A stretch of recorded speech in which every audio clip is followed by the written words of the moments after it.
வணக்கம். நாம் இன்றைக்கி இந்த வீடியோவில் இட்லி பொடி சூப்பராக வீட்டிலே எப்படி ரெடி பண்ணுறதுன்னு பார்க்கலாம். வாங்க வீடியோக்குள்ளே போய் எப்படி செய்கிறதுன்னு பார்க்கலாம். இதுக்கு பார்த்திங்கன்னா உளுத்தம்பருப்பு ஒரு 1/4 கிலோ எடுத்திருக்கேன். அதாவது 250 கிராம் எடுத்திருக்கேன். அதில் பாதியான கடலைப்பருப்பு 125 கிராம் எடுத்திருக்கேன். துவரம்பருப்பு பார்த்திங்கன்னா ஒரு 1.5 டேபிள் ஸ்பூன் எடுத்துக்கோங்க. எள்ளு 2 டேபிள் ஸ்பூன், வெள்ளை எள்ளு 2 டேபிள் ஸ்பூன், கருப்பு எள்ளு 2 டேபிள் ஸ்பூன். இது 2 இல்லை ஒரு எள்ளு தான் இருக்குன்னா 1 நீங்கள் எடுத்துக்கலாம். பெருங்காயத்தூள் பார்த்திங்கன்னா ஒரு 1/2 டீஸ்பூன் எடுத்திருக்கேன். காரத்துக்கு தேவையான அளவு வரமிளகாங்க. நான் இன்றைக்கி 70 கிராம் வச்சுருக்கேன். இது கொஞ்சம் காரம் ஸ்பைஸியாக இருக்கும்.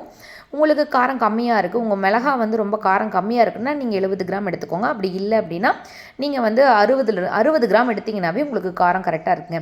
இது எல்லாம் தேவையான அளவு உப்புங்க. அவ்வளோதான். ஒரு இரும்பு வடைச்சட்டியை அடுப்பில் வச்சுக்கலாங்க.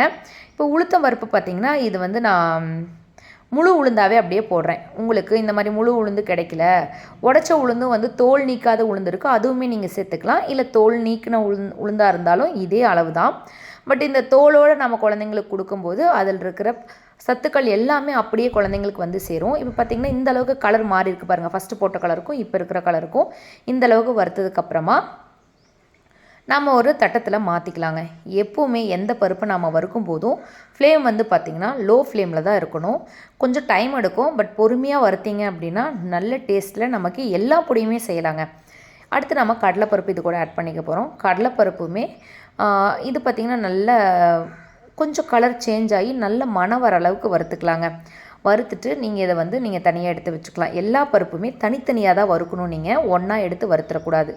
இதுக்கப்புறம் பார்த்திங்கன்னா துவரம்பருப்புங்க. துவரம்பருப்பு 1.5 டீஸ்பூன் போட்டிருக்கேன் நான்.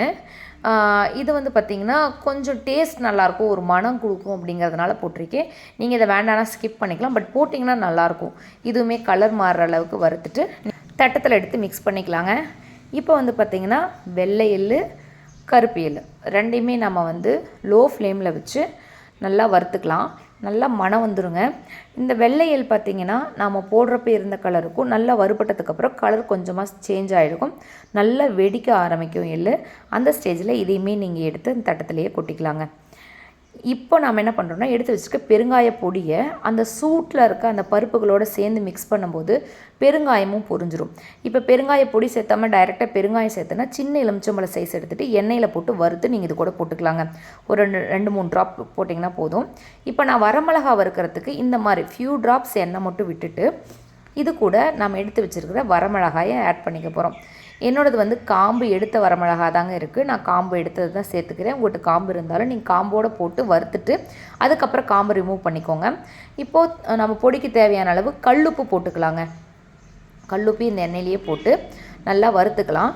வரமிளகா பார்த்திங்கன்னா போடும்போது ரொம்ப சப்பட்டையாக இருக்கும். இது நல்லா வறுபட்டுறதுக்கப்புறம் நல்லா உப்பி வரும், நல்ல நெடியும் இருக்குங்க. எப்போவுமே மீடியம் ஃப்ளேமில் வச்சு வருங்க. ரொம்ப ஹை ஃப்ளேமில் வச்சு வறுத்திங்க அப்படின்னா கருகிரும் வரமிளகாலாம். மீடியம் ரொம்ப லோ ஃப்ளேமில் கூட வச்சுக்கோங்க. இப்போ நல்லா வறுபட்டுருச்சு பாருங்கள். இந்த மாதிரி இருக்கும், நல்ல ஒரு மினுமினுப்பும் கொடுக்கும் அந்த எண்ணெய் அதில் கோட்டாக இருக்கிறதுனால.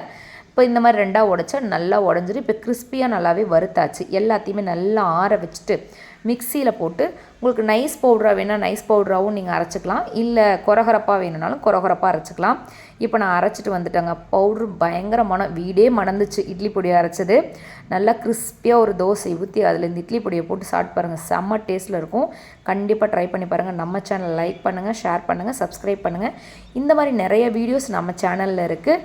போய் நம்ம சேனலை செக் அவுட் பண்ணி பாருங்கள். கண்டிப்பாக ட்ரை பண்ணி பார்த்துட்டு எப்படி இருக்குங்கிறத எங்கூட கமெண்டில் ஷேர் பண்ணிக்கோங்க. இது வரைக்கும் என் வீடியோ பார்த்த அனைவருக்கும் நெஞ்சார்ந்த நன்றிகள்.